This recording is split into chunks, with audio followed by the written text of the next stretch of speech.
The gardener reveals the name and dies, their body dissolving into vines. Leora's spirit is freed, briefly thanking Isolde before fading.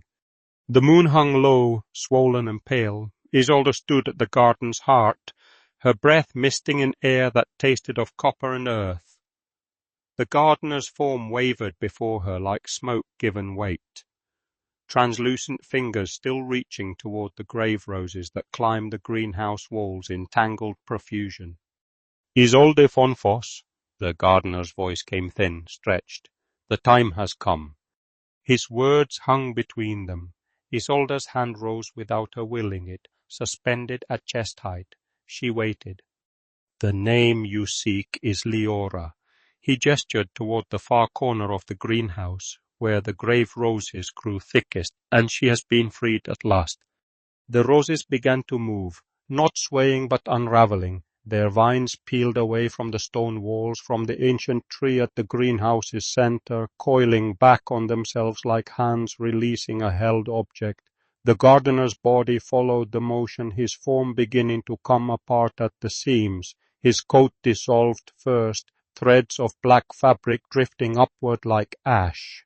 Then his limbs, long and articulate, lengthened into stems, thorns erupting along what had been skin. Leora, his voice cracked, the word barely audible. Forgive me. A sound escaped him then, not quite a scream, more the groan of a tree being felled. His body collapsed inward, folding into itself, and from the wreckage bloomed a final burst of grave roses, their petals black as char. They fell one by one, dissipating into nothing before they touched the ground. Through the dissolving vines a shape rose.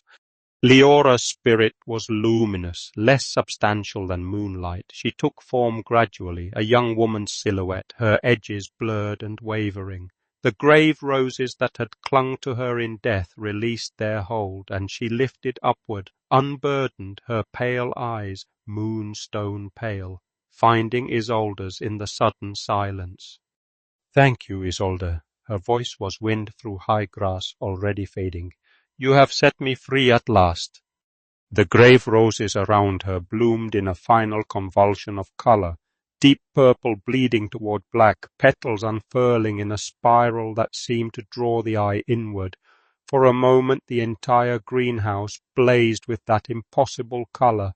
Then the flowers withered, their petals crumbling to dust that caught the candlelight and scattered like stars. Isolde's trembling hand reached out. Leora, I never knew. But Leora was already dissolving, her form thinning like morning mist burned away by sun.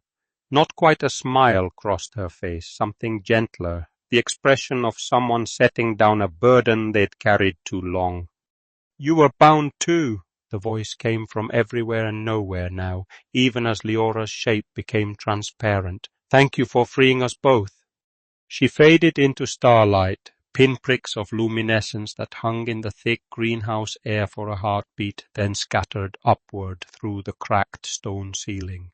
The candles in their iron sconces guttered and steadied. The grave roses stood silent in their beds, their thorns catching the moonlight like shattered glass. The greenhouse exhaled. Isolde's hand fell to her side. Around her the twisted plants seemed smaller somehow, their unnatural colors dulling to something almost ordinary. The ancient tree at the greenhouse's center still loomed, its blackened trunk and grasping roots unchanged, but the weight of it had shifted. The curse hadn't broken, not entirely. But something had been released. She stood alone in the silver light, her black cloak pulling at her feet, and understood that whatever came next would be different. The gardener's obsession was finished, Leora's chains were gone, and Isolde was no longer simply surviving the curse that claimed brides. She was breaking it.